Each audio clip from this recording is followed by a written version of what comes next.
Ada seorang anak muda di Damaskus, di ibu kota Syria, di zaman tabi'in dulu. Pernah datang ke sebuah masjid namanya Masjid At-Taubah. Masjid At-Taubah ini zaman tabi'in ada. Ada seorang tabi'in masyhur di situ, tinggal jadi imam juga jadi alim, mengajar tiap hari. Anak muda ini datang lalu berkata, "Wahai imam," imam kalau kita kiai, "Wahai imam, saya datang dari luar Damaskus, ya, miskin, tidak punya apa-apa, tapi saya mau belajar agama. Boleh nggak saya numpang tinggal di masjid bersama anda? Saya bantu-bantu lalu saya hidup bersama anda, maksudnya makan minum bersama anda."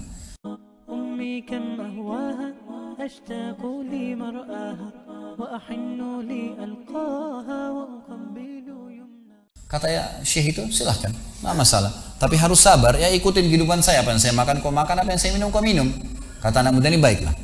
Anak muda ini cerita, dia bilang setelah 3 bulan saya tinggal dengan syekh saya.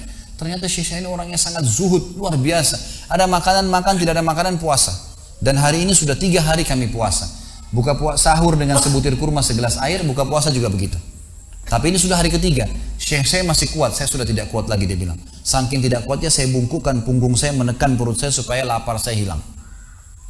Dalam keadaan begitu, syaitan datang menggacaukan pikiran saya sambil berkata, "Wahai anak muda," di benak saya terlintas, "sekarang sudah halal buat kau mencuri makanan. Kalau kau tidak curi makanan, kau mau makan dari mana? Akan mati kelaparan. Minta sama gurumu nggak punya. Minta-minta sama orang, gurumu larang minta-minta sama orang. Sekarang kau curi makanan sepotong roti, yang penting tidak mati kelaparan." Dia bilang dalam kondisi saya berkecamuk pikiran syaitan begitu, saya berpikir mencuri makanan di rumah di sebelah masjid.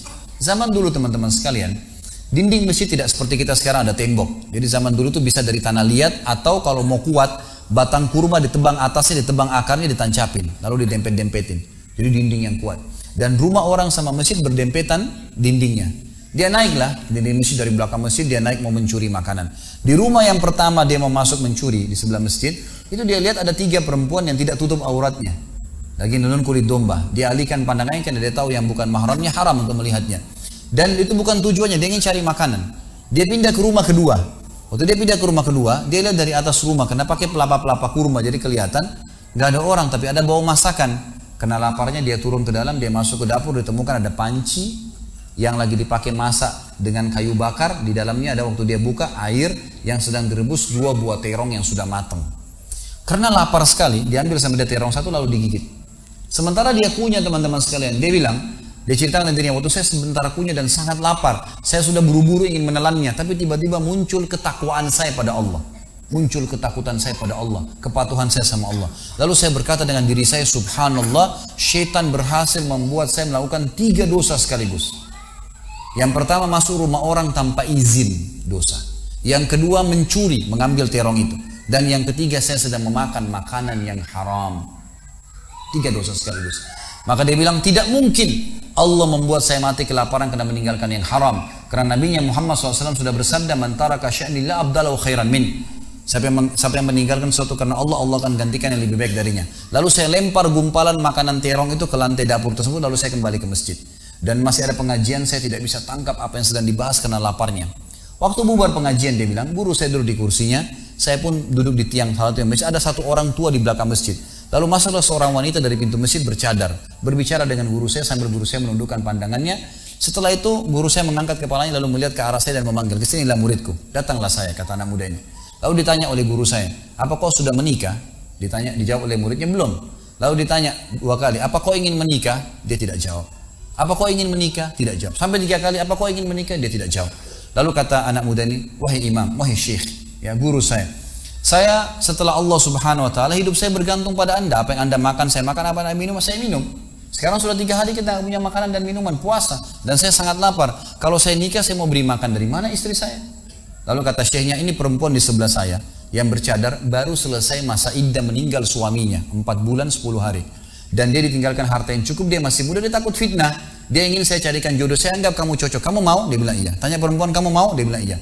Syekhnya keluarin kendi dari kamar, dikasihkan jadi mahar, panggil walinya perempuan, panggil 2 saksi, kalimat akad, selesai. Hitungan menit nih. Lalu kata syekhnya, "Pulanglah ke rumah istrimu. Saatnya sekarang kamu pulang, udah. Nanti kalau mau sholat, mau ibadah, silakan datang ke masjid. Sudah nggak perlu lagi numpang di masjid." Gitu. Pulanglah dia sama istrinya. Dia ceritain, "Di mana saya jalan sama istri saya masih malu-malu, baru nikah. Dan ini kan memang hitungan menit nih. Ya, dia baru tadi kelaparan, tiba-tiba sekarang sudah nikah gitu." Dia bilang saya jalan, keluar dari masjid, lewat di rumah pertama yang dia tadi manjat mau mencuri, dia lewatin sama istrinya. Begitu masuk, tiba di depan pintu rumah kedua yang dia manjat, gitu kan? Istrinya berhenti, buka pintu rumah lalu berkata, masuklah suamiku, ini rumah kita. Rumah yang tadi dia mencuri nih. Maka dia pun bilang, saya masuk ke ruang tamu, saya melihat di atas, ini benar rumah tadi yang saya masuk mencuri. Istrinya bilang, wahai suamiku, tadi saya dengar Anda sudah 3 hari nggak makan, mau makan? Dia bilang, iya. Istrinya masuk ke dapur, ditemukan apa? Panci terbuka, terong yang sudah digigit. Ini kisah nyata nih. Tiba-tiba perempuan ini bilang, siapa yang makan terong saya? Spontan, teriak gitu kan. Pada saat dia teriak, maka si laki-laki ini mengucapkan kalimat begini. Ini dari saksi bahasan kita. Dia mengatakan, kesinilah istriku. Demi Allah begini ceritanya. Kronologisnya saya manjat, saya turun, saya lapar, saya makan. Dan demi Allah sebelum saya telan, karena saya takut sama Allah, saya lempar ke dapur, ke lantai dapurmu dan belum kering tuh. Gitu kan.